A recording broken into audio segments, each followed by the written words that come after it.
Copywriter and music supervisor. Welcome to the show, man. What's going on, fellas? Happy to be here. Thank y'all for bringing me on. Oh Good man, to glad, have you on, glad to have man. you here. So yeah, man, let's just get it started, man. Can you tell us a little bit about yourself? Yeah, man. My name is Jorrell. I'm from Queens, New York. A lot of people know me as my artist name, Superstar Rel. But yeah, man, Rel to everybody. When I was growing up, riding motorcycles, running around outside, being a kid playing in dirt. And now I'm just here, man. I'm a creative person. I try to do as many things as I can learn. And once I get the knowledge that I find out is, viable and I can apply it, try to pass that on to someone else I see that was in my position. Absolutely. So like, what are some of the jobs that you've been working recently? So I was working as a junior copywriter at Neon, and then they laid me off for, I guess, budget reasons. I was one of the newer hires, so it was like we gotta, cut some losses. So I had to I bounce. see. And then, I just been doing my own thing, keep creating and reaching out to people. Did some voiceover work for a Smirnoff ad. I mean, Smirnoff. I did something for Smirnoff a while ago, but that didn't pan out. I did a voiceover work with for Jameson with Anderson Pack and the homies Killer Crabman. They're like a production team. They reached out to me and had me on that. So just little Oh, pieces. nice. Nice. Okay, so yeah, it looks like you got your foot in the industry. So yeah, man. Yeah, the job market is tough. Yeah, I was laid off last year, and thank God I was able to get back on my feet. How have you been able to survive? In between jobs. Well, I sell a little crack and prostitute. No, I'm joking. Uh, I just really, I've been like doing freelance work. So I have a camera as well. So I do video work. Somebody need me. Yo, my little daughter's having a sweet 16. I'll give you X amount of dollars if you can shoot this, take some photos. Cool. That's, keeping bread in my pocket, and then also Yeah. it ain't much, but from the streams, I still get a little, couple pennies off the streams for the music, and then selling beats and doing stuff like that. Like I was in this film program called Kashif, and after they were teaching us how to make short films, but after the fact, they had a premiere, and I was kind of like negotiating, like, yo, why don't I use my beats for the premiere? They're like, you know what? Send us like 4 beats, we got you. We'll send you some bread. So Yeah. stuff like that, man. Basically, just talking, being a people person. Oh yeah, So you man. make beats. Yeah, I make beats, I write music, I shoot and edit videos. Copywriting was really kind of a position that I was like not thrust into, but stumbled into. Sure. Yeah, how'd you stumble into that? Um, so there's a program called DNAD Shift with Google, and I believe they're based out of UK, but then they start doing programs in New York. I think they got one in Brazil now, Paris, all kind of places. So a girl that she was my girlfriend at the time, she put me on to this program. So I applied. She said she did it. It was cool. They helped her build a portfolio and, gave her some connections. She put me onto it. I applied, didn't think nothing about it, but then I got accepted. And it was like a night school thing where we would do mock ads and read briefs and do all Oh, kinds wow. of, yeah, it was dope. It was like school, but for like the advertising industry. That's awesome. Yeah, that's awesome.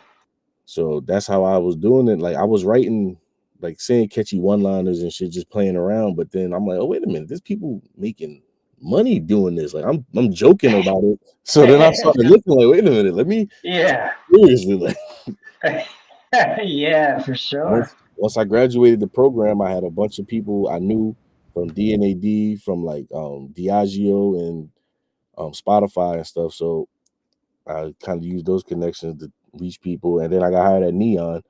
Wasn't my ideal situation because it was pharma. I was kind of trying to be more creative and like Right. Right. write shit for Pringles or whatever, something where I could be a little bit more like free with my writing, my creativity. So, but I did that for like almost 2 years, and just to say like, yo, I had that experience and I got my foot in the door. Oh, most definitely. What kind of networking do you mostly find yourself doing? I don't limit myself, man. I'll talk to somebody like walking by City Field or something, sitting by the water, and next thing you know, you find out like, yeah, I'm a photographer for the Daily News. It's like, oh shit, what a connection. Right. So Right. I don't limit myself. I talk to anybody because you never know what somebody has to offer or just some information that they could share that might help you. Yeah, no, I'm of the same mindset, man. Facts, bro. So do you prefer like more that in-person networking versus online, or a little bit of both? I do prefer the in-person networking because I'm not really, I don't know, my personality don't really translate on the on the internet. Like even on my Twitter sometimes, like I say stuff and it's like that was clearly a joke, but it's like, nope, you can't see my face, you don't see my mannerism, so you're reading it really robotic and you don't get the funny that I'm putting into it. So when I'm Right. networking in person, people feel me. They're like, oh, I get what he's saying. Like he's not being an asshole, he's just pointing out something. Right. Yeah, that's a great point, man. You got to be real careful about what you say online because the context gets missing, people get offended, and Bruh, all the time. It's like it's like, did you even bother to ask for the context? No. right, Right. one wrong step and your career is ruined. So in this I whole went through that before actually when I first got to um the pharma job at Neon. I had posted something and I was like, yo, I'm very grateful to have a job and in this market be employed. And I even learned a lot of things that I didn't know, about this job. But I got to be honest, pharma copy is very boring and it is monotonous. And I just said that on LinkedIn, and my supervisor was like, "Yo, I don't know if you should leave that up there. It might hinder you from future opportunities." I'm like, "Bro, that's the truth. This is boring. This is medical annotations, man. Like, I'm not having fun. Yeah.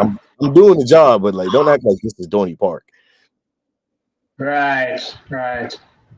yeah, that's definitely true. You got to watch what you post online. But yeah, man, you tell us a little bit about the opportunities you got from the in-person networking, and like what is your strategies for increasing your odds of finding something. In person, normally, like, so DNAD, they're still going. They got a new class. So when they have like their graduations or their pop-up mixer events, I'll go to that.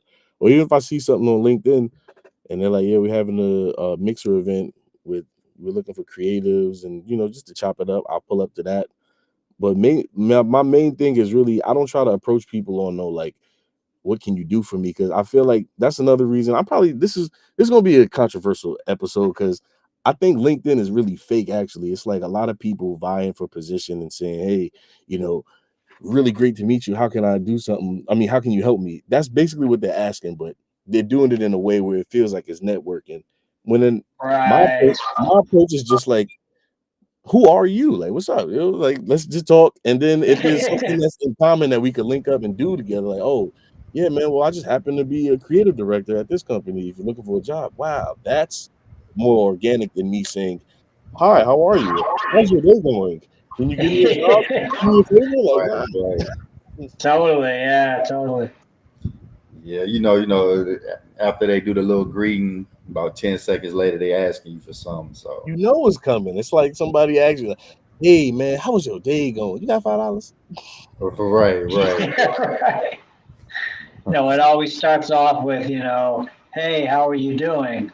And that, you answer that question, they're going to hit you up with, hey, check out my blockchain No, channel. It'll nah. make you like $1 million or whatever. Man, talk about how I lost money doing stuff like that. Oh man. Woo. So you actually invested in blockchain and Bitcoin and all of that.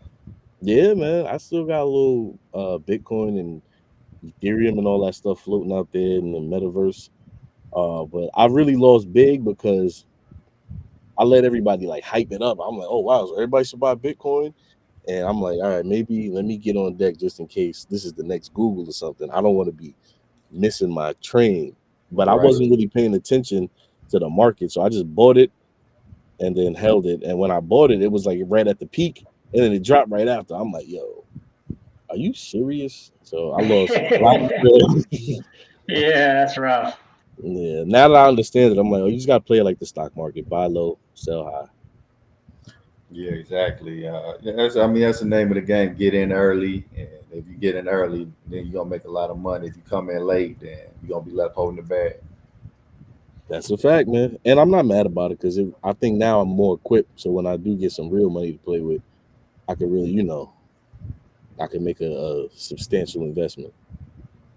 Or like trading options.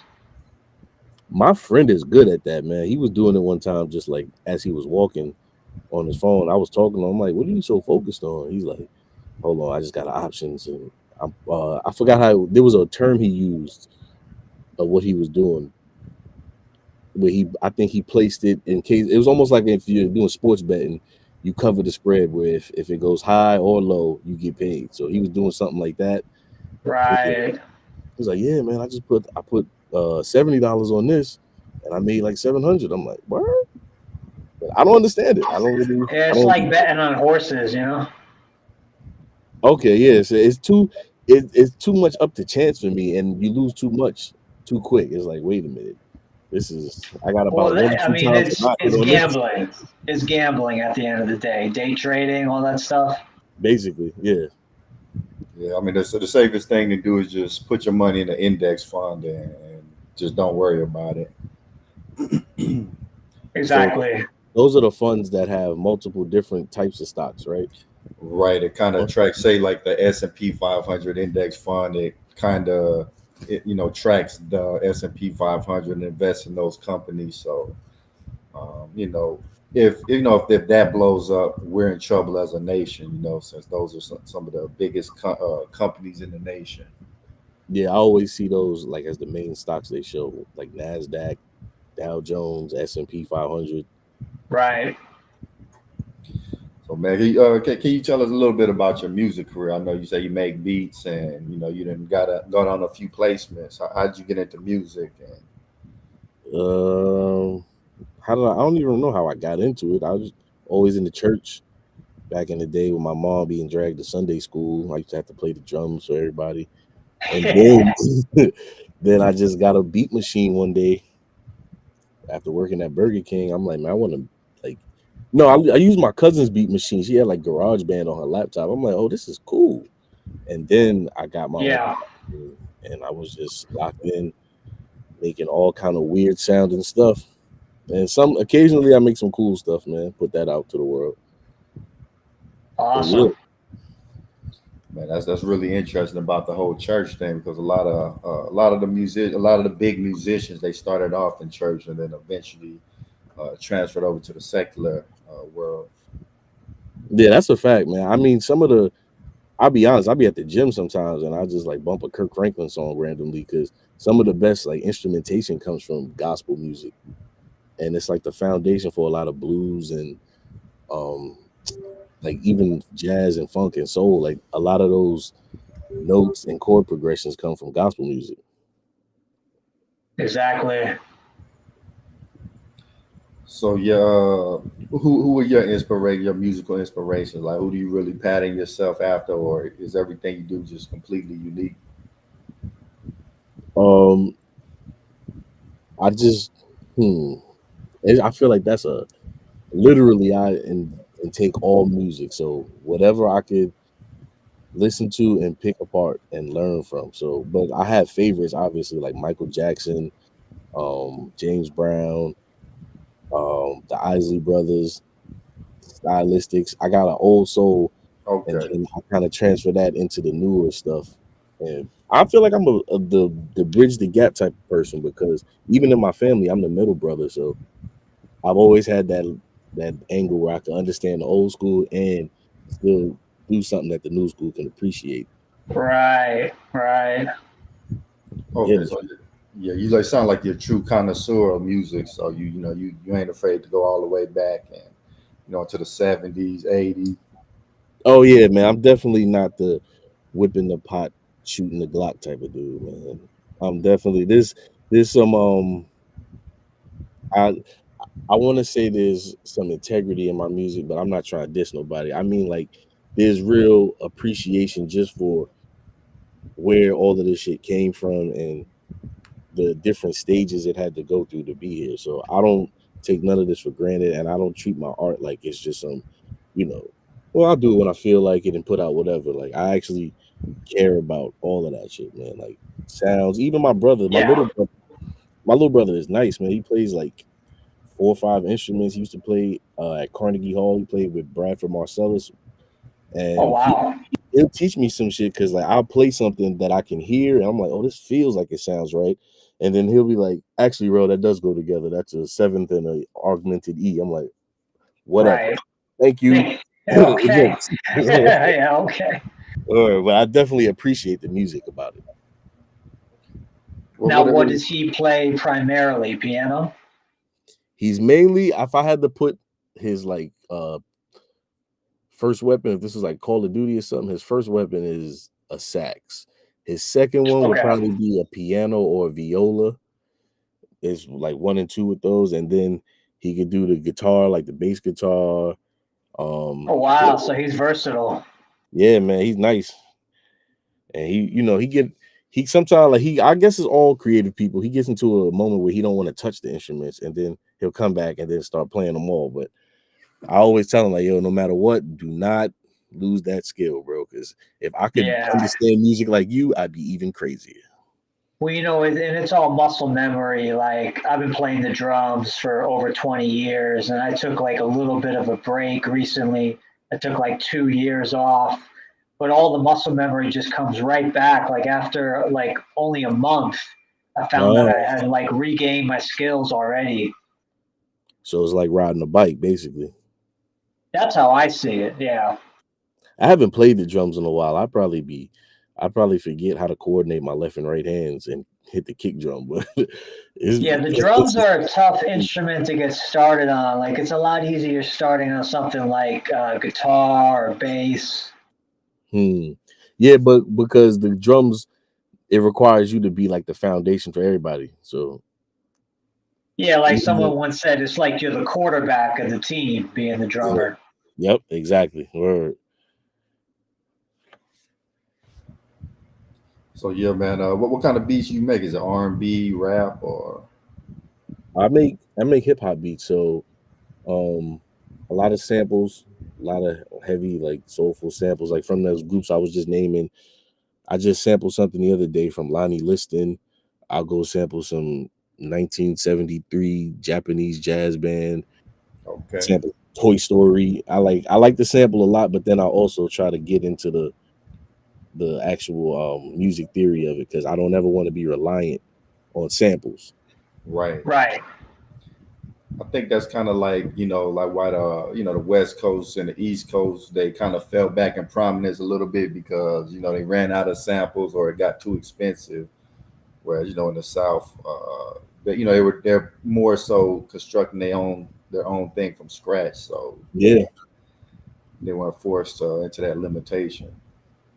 that's a fact, man. A lot of those, even like Manny Fresh, they people like to clown him and like, oh, his beats are simple. I'm like, yeah, but he played them though. Right. He played them originally, so you can say what you want. He don't got to split no publishing royalties with a group. Yeah. Well, then look at a group like Outkast from the South. Facts.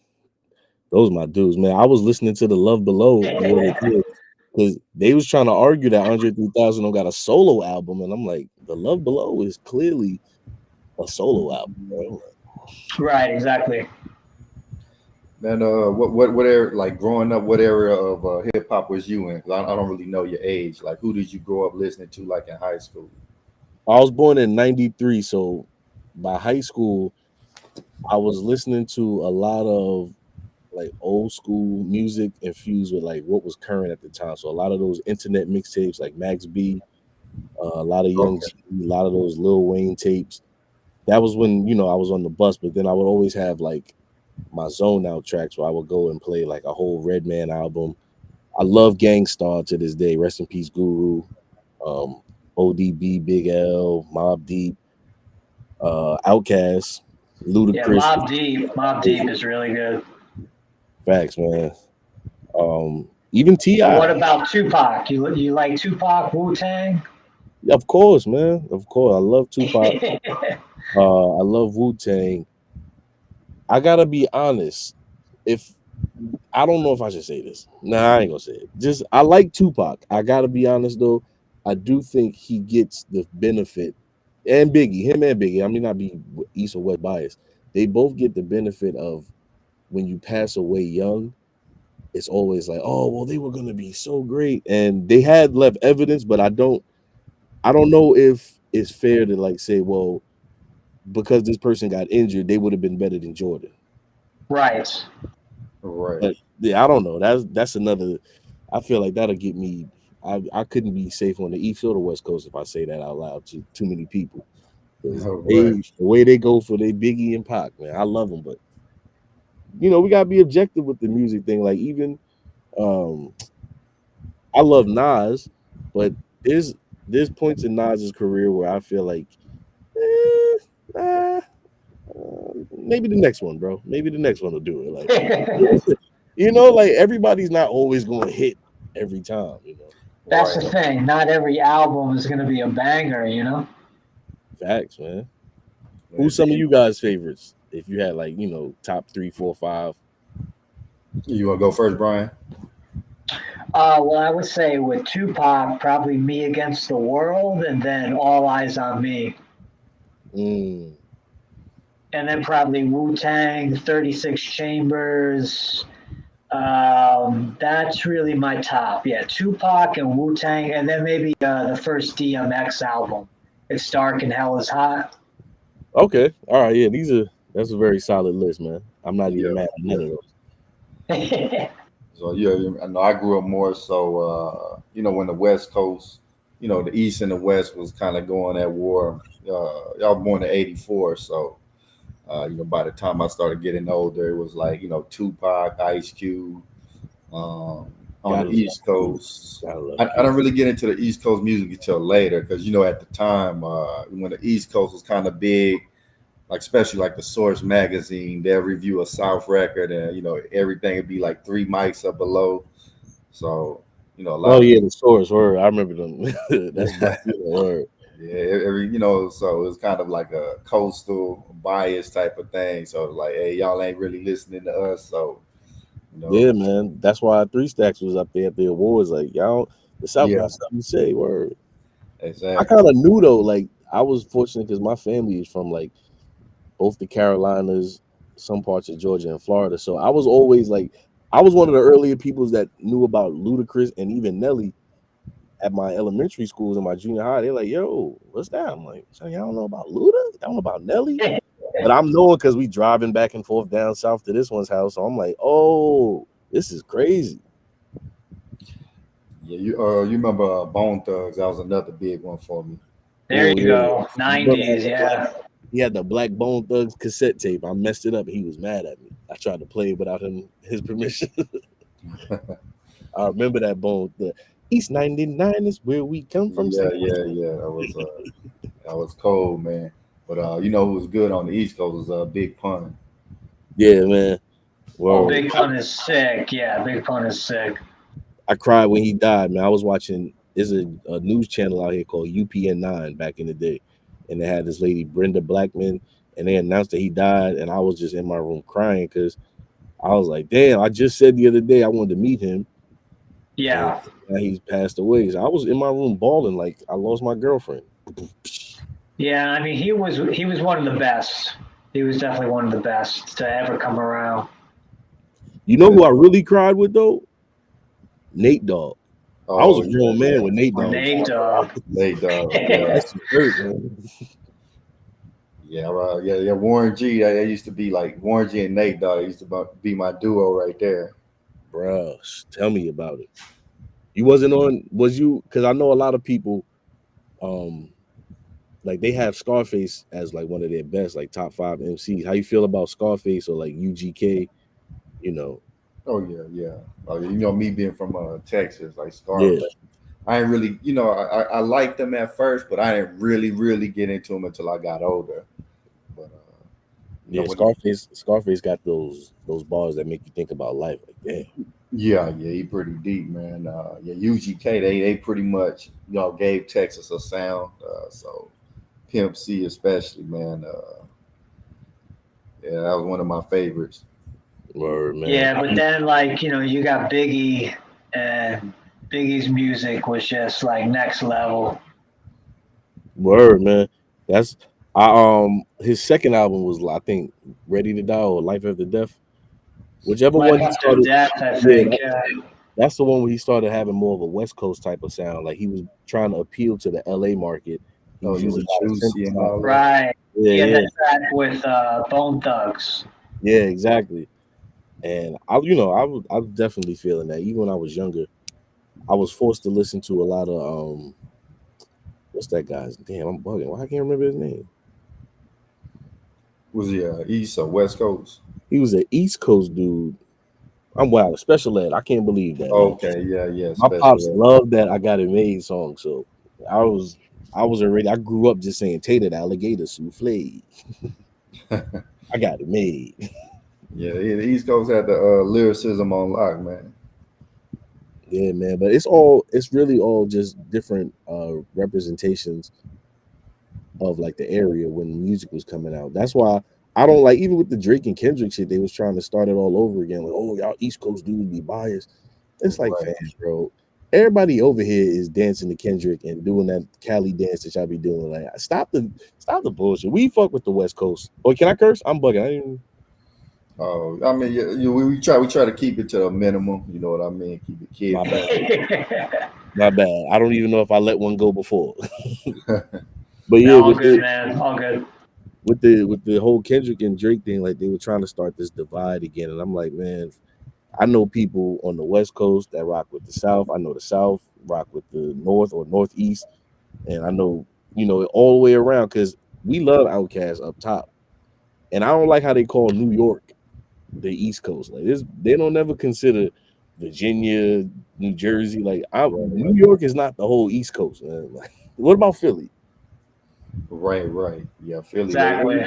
They kind of got a unique style there too. You know. Word. They just got spitters.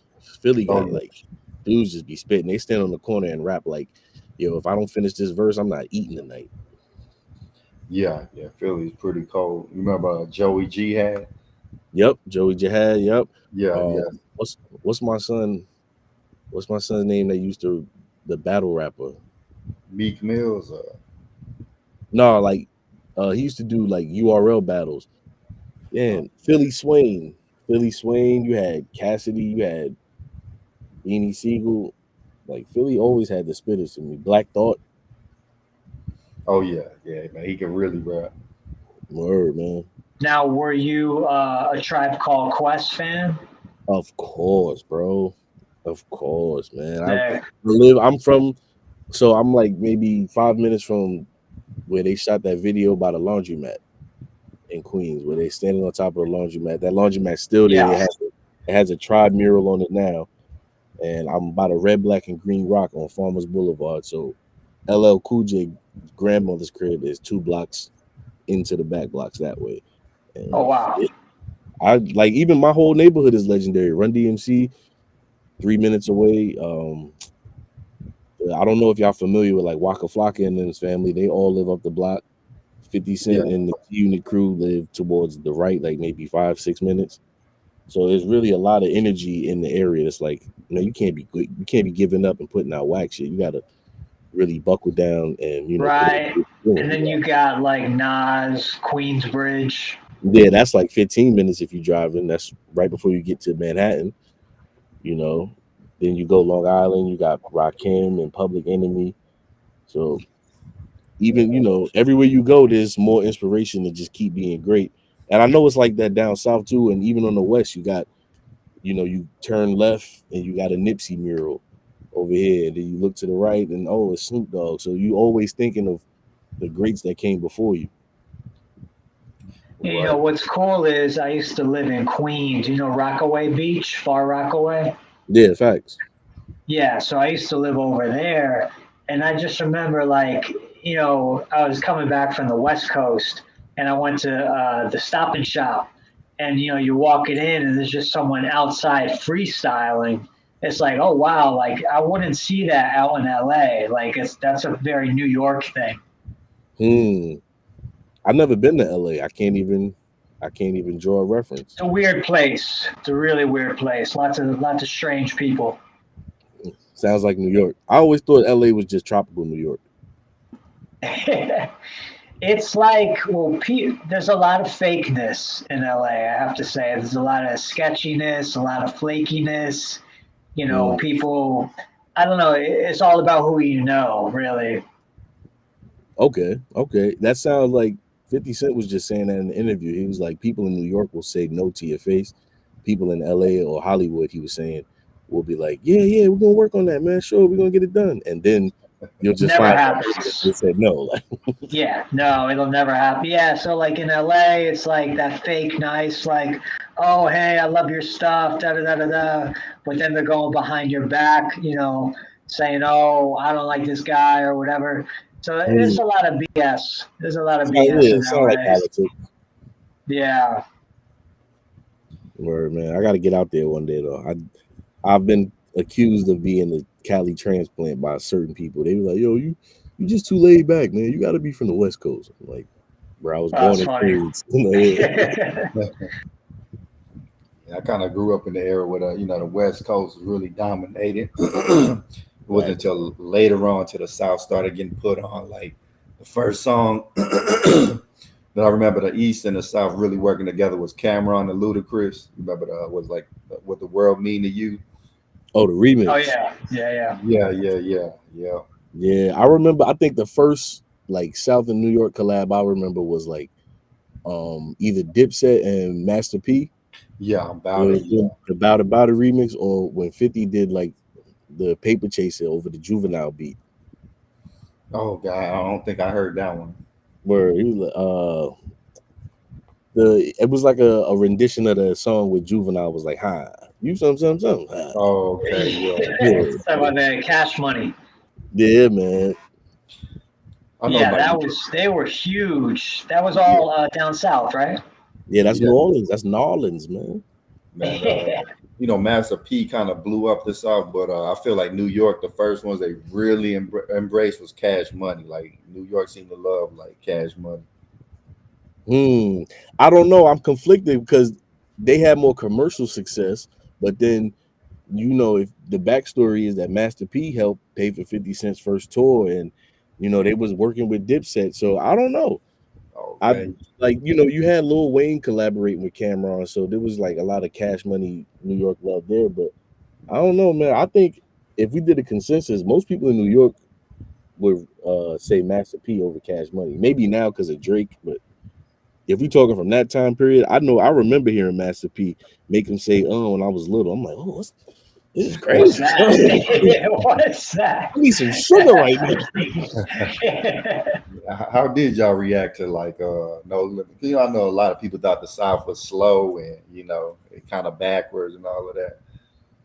Well, I know everybody that I was around, like either No Limit, like I said, Luda was big. My homie, he used to have Luda like the whole word of mouth instrumentals on a cassette tape, and we would just like rap while playing the video game.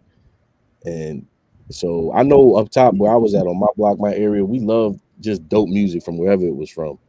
We was listening to dudes from Cali, New York, upstate, downstate. It didn't even matter because I think the internet made it weird where now everybody's like super territorial. Back then it might have had a little bit of like, I'm from here, you from there, but I don't think it became this petty and trivial until the internet. Do you feel like the internet kind of removed a lot of the distinctness? Because the West Coast had their own sound, the South had their own sound, East Coast had their own completely different sound. Now a lot of these guys kind of sound similar, not completely the same, but a lot more similar than they used to. Yeah, you're right. It has become like diluted. There's no nobody stands out anymore. Like if I heard ODB back in the day, I was like, damn, that's Old Dirty Bastard. And then exactly. the next song would come on like, all right, no, that's E40. All right, that's Twister. These are different artists. They all bring something different. Now it's just like, all right, who's this? Oh, Lil Toast Oven. Yeah. All right, what does he rap about? Oh, Molly, I hate my life. Right. But like you had Onyx in the 90s. Yeah, man. I wasn't allowed to listen to it. I don't know why I wasn't allowed to listen to Onyx, but I was allowed to listen to like certain Biggie songs. It was just weird the way my parents were raised. Yeah, I guess Onyx is my kind of mom Biggie. found my Biggie CD, and she saw I had the parental advisory tag on it, and she heard that skit, you know, like when the bed's breaking. Oh Like she yeah, heard, yeah. Nah, she heard that, and she was like, "What is this?" She's like, "Let me see that CD." threw that shit right out the window. Had to take you. Did you have to experience the Walmart edited CDs? Yes, I remember that. I was buying CDs from Walmart that were edited and missing out on like 4 songs on the album. Oh But, man. That's the whole problem. yeah, Yeah. I never knew. I got older and was like, when did this come out? But there was some kind of magical back in them days when you had like a little binder full of all them different CDs. Yeah, man. It felt, I don't know, it just felt more. Mixtapes. Everyone did mixtapes back in the, either you had them on cassette, or then when CD burners came out and Napster, they were making mixes. Like I was making mixes in 7th grade and selling CDs to people. I got in trouble for it, but I was selling a Yeah. lot of CDs for a minute. Yo, man, that was the hustle. All up and down Jamaica Avenue. They print out their little cover, call it whatever, like, oh, the street hits volume 19 that they just made. And it'd be a bunch of songs that they just burned on a CD from LimeWire or something. So that was a good hustle, man. Man, them songs used to take forever to download though. Like back when the internet connection was slow. Or you walk away, made a sandwich, came back, it moved 1%. Like, come on. Cable modems really blew everything out of the water. Yeah, man. Like even now, we so spoiled. Like if I refresh my phone and it takes like 5 seconds, I'm acting like, yo, what is this? What's wrong with my network? Like I'm like, this is Right. crazy. I come from dial up where they had to, do the road runner and make that little ping noise before you connected. And you Yeah, had to get off the phone. Like if someone was on the phone, you couldn't be online. Word, right? I remember that. Yeah, you couldn't use the microwave, nothing. Don't turn on the washing machine. Yeah. So you remember you couldn't get the song immediately. Like if you had to wait till the CD dropped, so that might be months later. So either you had to record it off the radio or just wait months. So Oh yeah, you recorded with the tape tracks. I was definitely doing that. I man, had a I kind of felt boombox. like, oh, okay, you had a boom box. Okay. Yeah. Well, did What was you y'all saying? like? You kind of like what? Oh, go ahead. What'd you say? No, I was saying I didn't. I cut you off. What was you saying? You kind of felt like what? Oh, okay, yeah, man. I kind of felt like, just the fact that we couldn't have everything immediately, it made it like a lot more special. Because sometimes you just sit on by the radio, Yeah, waiting, hoping they waiting. play that. You're waiting for your Yeah, track to come on, or like Hot 97 or whatever, or whatever's equivalent to Hot 97 in Texas. yeah, man. Right. And I think that's part of the issue too, is because even like when the album comes out now, people are already, if it drops at 12:15, they're like, yo, this is a classic. I'm like, how is it a classic? You haven't lived with it. You ain't work out to it. You ain't, drive to it, drop the windows down. Like you don't know if this is a classic or not. You just saying that to try to have the hot take on the album. And then in a month, nobody's talking about it. So was it really a classic? Right. Right. Man, what do you think about the modern rappers? Anybody stand out to you? Yeah, man. I was always a Kendrick fan. I was very proud to see him get his shine. People go and dig back in his catalog. Um, I Right. love, I like J. Cole, obviously. Like Lupe. I like earlier Drake. Um, Currency. Um, let's see. I like the dude Boldy James. He's somebody else that I just got put onto recently. But as far as like if we talking about what I listen to on a regular, it's definitely going to be from that like 90s era to the early 2000s. Okay. Yeah. Yeah, there was just so much unique talent in that era. We didn't even get into the Midwest, like Dayton Family, Twista, Do or Die. Word. Tech Yeah, the Nine. Midwest really had its own thing. Common is sick, bro. I just heard that Pete Rock album with him, Common and Pete Rock. Common has always been slept on to me because he has like this clean cut image, but I'd be like, don't forget, Common went at Ice Cube and NWA by himself. Right. Word, that wasn't no easy task, especially because, like you said, at that time, the West had their foot on everybody's neck. So for you to just stand up from the Midwest and be like, nah, I don't really believe it. I don't care. Right. Crazy. Right. Yeah, the industry was kind of scared of the West, especially Suge Knight and Death Row. Master P wasn't. Master P got Snoop out that deal. Right, Master P. Oh, that's right. He went to No Limit. Yeah. Word, he wasn't trying to hear none of that. Like, yeah, whatever. Contract mine. I like it. Yeah, right. You know what I don't really hear much of anymore. You remember like back in the day, somebody would be bumping a song and they have the bass super loud, like the whole neighborhood would be shaking. Oh yeah, man. Rattle your windows and everything. Yeah, what happened to that? I mean, I'm not saying that we need to bring it back, but I mean, yeah, I can't even think of a song that actually booms like that at this point. right. Like one of my favorite songs was Like a Pimp by David Banner and Lil Flip. Oh yeah. Just because when you turn that all the way up, I'm like, dog, this make you want to just run down the street and headbutt somebody for no reason. Like, Or you remember Phone Tap, The Firm? oh yeah, by Nas and AZ and them, yeah, and Foxy Brown. Nas, AZ, Dre was Cormega? doing the beats. Cormega was in the Firm, right? I think so. Word, yeah, I think that's the fourth member. Yeah, I remember Phone Tap. I remember Never Scared by Bone Crusher. I like when they did that remix and they had like Cam, Jada, everybody was on that. I like Zero. Oh yeah. Get Throw, one of my favorite songs ever to this day. What song is that? Get Throw with him, Okay. Zero, and Young Jeezy. So who would you say is like your primary artist for inspiration when it comes to making your beats? MF Doom, Jay Dilla. Yeah, it's probably somewhere between MF Doom, Jay Dilla, and like Q-Tip. Nice. A lot of people don't know about MF Doom. Man, that's one of my favorite dudes. I almost cried when he died too, especially when I found out that he was like gone for like 2 months before that. Oh wow. Yeah, he told his wife to announce his death on Halloween. I was like, this guy's crazy. That's wild. He even goes out in MF Doom fashion, man. Yeah, wow.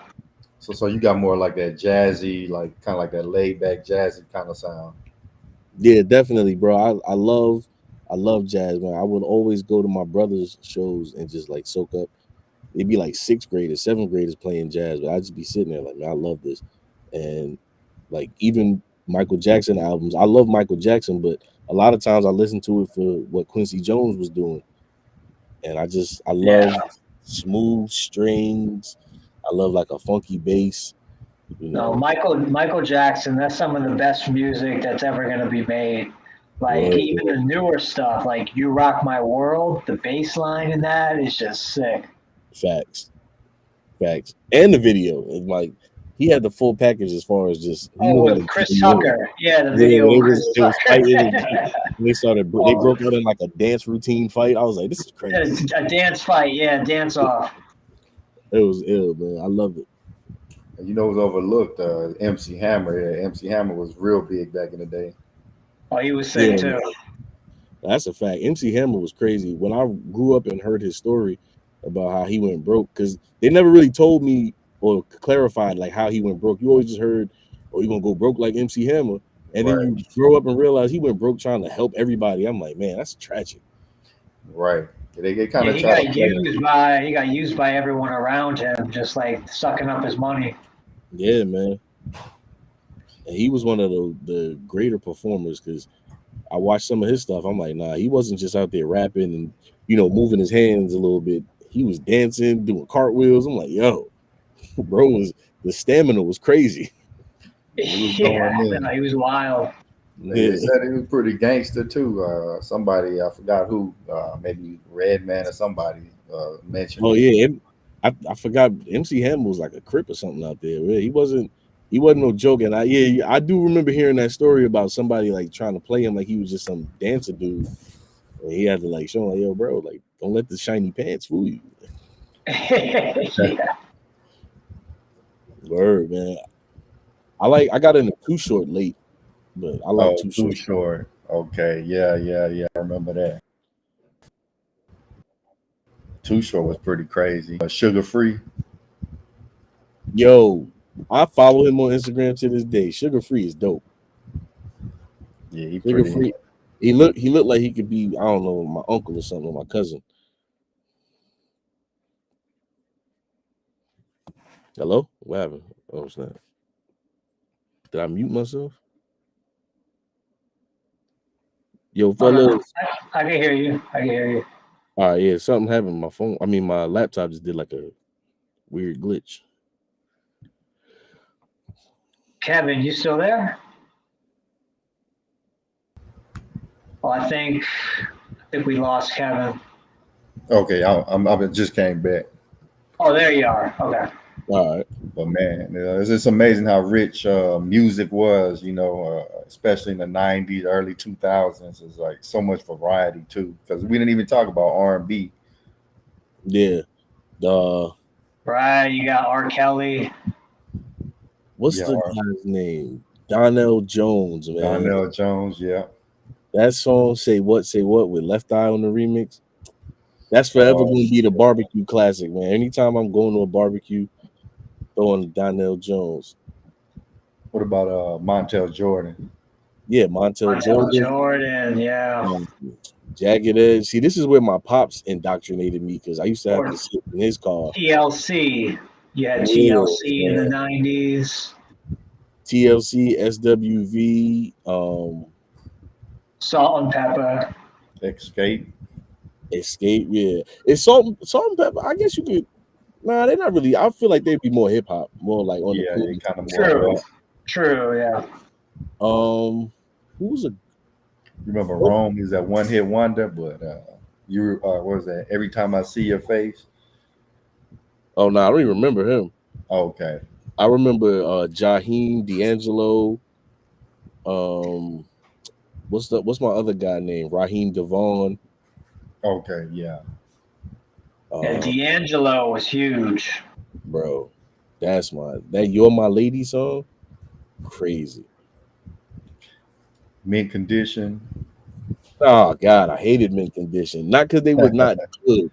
My father played the album or whatever, all their songs between Mint Condition and what's the other joint? New Edition. Okay, New Edition. Yeah. Bro, I was so sick of hearing it, and they were great artists, but my father played them out in the car. I'm like, Dad, you gotta give me something else, man. Like, That's what I feel like they don't really make R&B like that anymore. You know what I mean? That kind of mood music. You got a couple here and there, but it's not like it was. yeah, nah, definitely. There's no songs where I feel like I could play it and get on my Casanova romance shit Right. stuff. So because it always goes and gets crazy vulgar. It's like you go from Right. telling her you love her to like, all right, now pop it open for these ones. Like, yo, you Right. just killed the whole smooth vibe. I was coming in here with my rose in my hand trying to be smooth.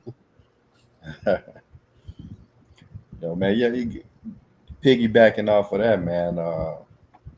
Yeah, I feel like music is kind of like you can't just be riding along with your girl and some smooth joint just plays. It's like you say, just so vulgar now.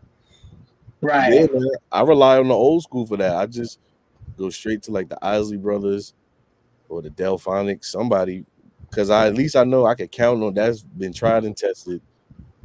Our parents was listening to it when they got pregnant with us, so it's good Right. music.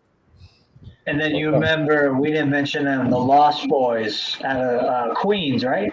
Oh yeah, Mr. Cheeks, the LB family. Mr. Cheeks, yeah. Yeah, they were dope. I like that lights, camera, That song action. Renee. Remember that track Renee? Nah, man, that song, that's another one that get me emotional because, Yeah. dang, bro, like, bro, that story is crazy. Yeah, that's the thing. Music back in the day used to make you actually feel the emotion. Like some of them, you just like feel sad. Like I Ain't Mad at You by Tupac.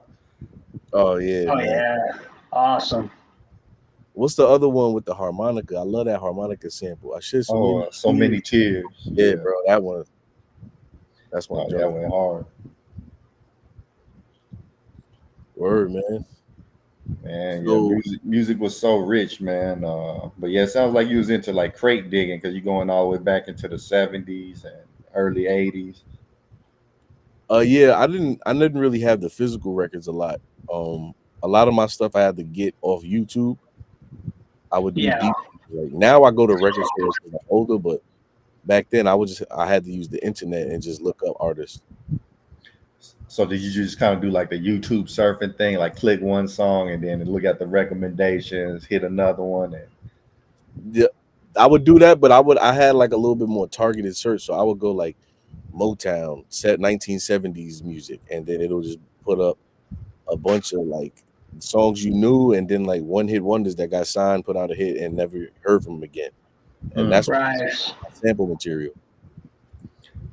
so like what were some of the songs back then? Like the first time you heard it, you was like, "Oh man, this is amazing." You just played it like 5 times. Um, Little Child, Running Wild by Curtis Mayfield. Hmm. Um, dang, Diamond in the Back, Sunroof Child. Okay, yeah, That yeah. one, Isley Brothers, Between the Sheets. That beat is crazy. Stylistics, People Make the World Go Round, bro. Hmm. Those strings at the end of that always make me feel like I'm like getting lifted off my feet. And talk about one hit wonders. Bobby Caldwell, What You Won't Do for Love, I think the track is. Oh Oh yeah, yeah, that's a classic. That's a classic, man. Nobody believed me when I was like, yeah, that's white. That's a white guy. right. Exactly. Soulful. Really soulful. That's a fact, man. I even used to listen to Robin Thicke, that first album he put out, The Evolution of Robin Thicke. Was that the Yeah. one where he's riding a bike? He had a song where he's like riding a bike in the video. I'm not sure. I know there's a joint on there with Pharrell, and then a song on there with Lil Wayne called Shooter, and then Pharrell is the I Wanna Love You Girl. I think Robin Thicke's mansion got blazed out in that Malibu fire. Damn, that's unfortunate, man. Yeah, I think he lost everything. It was crazy. Wow, it seems like there's a lot of tragedy in the music industry. I don't know why, but it seems like a lot going on. Like Amy Winehouse, you remember her? Yep. Yeah, word. That was really sad. Really sad. Nah, that's a fact, man. I remember she was doing songs with Nas too. Like I think her and Nas were good friends. Yeah, her. I know she was friends with Mos Def. Talk about another one of my favorites. Y'all remember the hip hop violinist? I think she came out like in the early 2000s. Everybody was using her for a second. Oh yeah, she was nice. Word. What happened to her? Yeah, I guess that style went out, and she kind of went with it. But she was doing her thing. Yeah, the genre used to just be so creative as a whole. Like I remember they used to have like the hip hop operas. I watched this movie. It was on one of them weird streaming channels, but it had like Fredro Starr, and it was a whole movie, the whole movie, but every scene they rapped the scenes. I was like, yo, when did this come out, man? Like, why is none of this stuff happening anymore? Like every scene, nobody had any talking lines. They were all their lines were verses to each other, and they'd be like rap back and forth like Jadakiss and Styles P. Oh wow. Interesting. Even them DJ battles back in the day, those were amazing as well. Like you remember, what was that movie, Juice? I think they had a couple of DJ Oh yeah, battles. where Q had the DJ battle up top and Tupac. Yeah. Yeah, I remember that. I wasn't alive for a lot of, well, let me not say a lot. I wasn't born for like those real big park jams. I go to some of them now. They have in Crotona Park in the Bronx, and even stuff they got out here in Queens and in Brooklyn.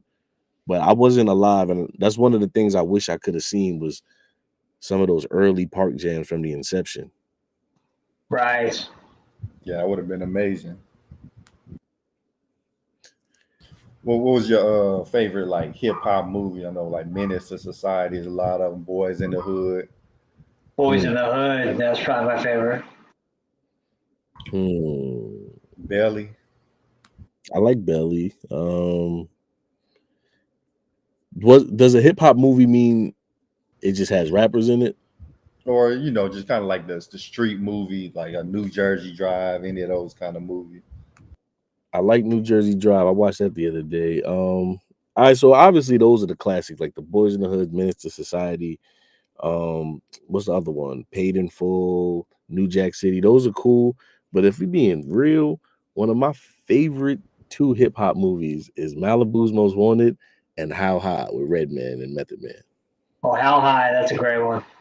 Word, man. I never seen that. What did you like about just the humor? Yeah, Method Man and Redman together are hilarious. It's like they were like two, like an older and a younger brother that grew up together. Exactly. You get that kind of feel. Yeah. You guys familiar with Gilly and Wallow? Oh yeah, yeah. They used to be Yeah, on that's Cash Money. Was it Major Figures? I think that was yeah, the name. yeah. Yeah, Facts, man. But it's just like that same type of relationship they have, like where they just play around. It's like you can tell they really rock with each other off the camera. right. They cousins, ain't they? Yeah, facts. That's why I like Red Method Man. Like they're not family, but you couldn't tell watching them interact. Exactly. Who in this new generation kind of got that same chemistry? Do you feel like that? I can't think of anybody really. They just I don't really. I would have said maybe the Migos, but then Okay, because they fall out, they were the group that I saw like sticking together. I was like, all right, cool. These guys, they're not letting the money and the fame get between them. But then they let the Right. get between Right. them. Now, what do you think about, I guess, Virginia, Timberland, and Oh yeah, Missy Elliott, Aaliyah? facts. Aaliyah. Pharrell, the Clips. Pharrell. Oh, Yeah, Pharrell. that's a fact. Was is Mad Skills from Virginia or am I bugging? hmm. Mad Skills.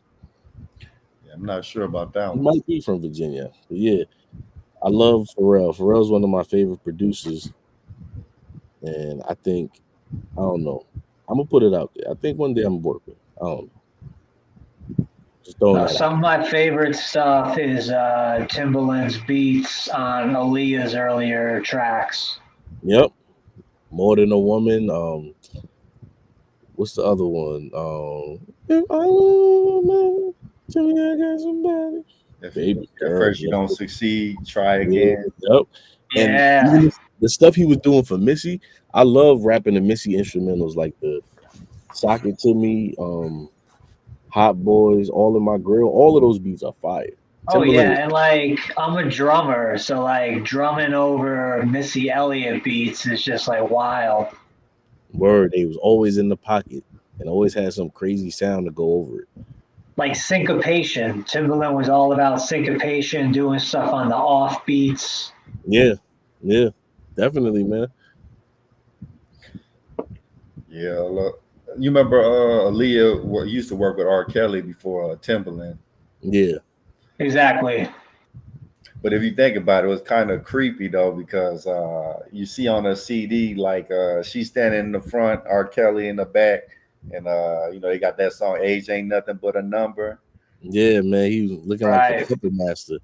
And I just want to, for the record, I'm not an R. Kelly defendant, but what I will say is, y'all not going, and I'm not saying y'all. I'm just speaking to the people that think I'm supposed to not play R. Kelly music no more. "Step in the Name of Love" remix is always getting played where I'm at. So He's a just musical. deal with it. You know, as a personal man, as a personal human, he got flaws, and let life handle that. But I'm saying on the creative side, bro got hits, and I'm not about to just turn off my ear to that. Yeah, I mean, Exactly. we go by their personal life. We can't listen to like 90% of the music. I don't know if you know about like Bobby Womack and I think Sam Cooke. Yeah, man. That's what I'm saying. And then if you want to just start dissecting everybody's life, there's going to be something that you can find about everybody. You're like, oh, I don't know. I didn't know that about that person. Right. Or like, the common one is Michael Jackson, but it's like, Michael Jackson never got caught for touching none of these kids. I mean, yeah, he was settling like out of court, but he never got caught like doing anything. He never got prosecuted. So like, you can say what you want about him, but there was no actual evidence. Facts. And he had the feds on him for like 10 years, which means if first of all, the feds don't investigate. They got like a 99% conversion rate. So if they're investigating you, they already know you did something. For them to be investigating Right. that man for 10 years and not find nothing, come on, man. No Michael Jackson slander will be tolerated around here. No, I mean, then they used to put him through the ringer with like questioning and trials and all that. Like, so he really went through it, and they never found anything on him. Yeah, man. I said Mike Jack was the Black Jesus, man. He got crucified publicly by the media. Yeah. I think the media wouldn't leave him alone. Kind of like Amy Winehouse, they wouldn't leave her alone in London. Yeah, and I'm not saying bro wasn't weird. Michael Jackson was very weird, man. But most great geniuses are weird. But you tell me when being weird is a crime, and then lock me up too, because I'm weird. All right. I think his deal was he just didn't have a childhood, so he did things he wasn't supposed to do. Like you can't do that with other kids. You should not be having kids spend the night over your house as a grown man. But that's a fact. Right, you shouldn't be having sleepovers with people's kids. Word. I don't care how pure the intentions are, the optics look wrong. Exactly. That's a big thing, the optics. If it looks like you did something, then in most people's eyes you did it. Yep. The court of public perception. Exactly. Yo, fellas, I don't want to cut it short, but I got to get to an open mic in Brooklyn. Yeah, no doubt, man. We appreciate you stopping by, man. We'll have to have you on again sometime. I was getting ready to say I'd love to do this again. This is my first introduction into being on a podcast, so I'm hype. I like this. But you're a natural. Maybe I could be you guys' recurring guest that comes in and drops one F-bomb per week. No, I'm just messing with you, dude. I appreciate it. All right, brother. I appreciate you for stopping by, man. That's a fact, man. Shout out to the Coda Convos. Make sure y'all subscribe, download, and get in tune with the movement. Yeah. Absolutely. Yeah. Glad to have you on, man. Thank you, bro. We'll do this again soon. I'll chop it up with you guys. Absolutely. You have a good one, man. All right, bro. Peace, man. Peace. All right. Have a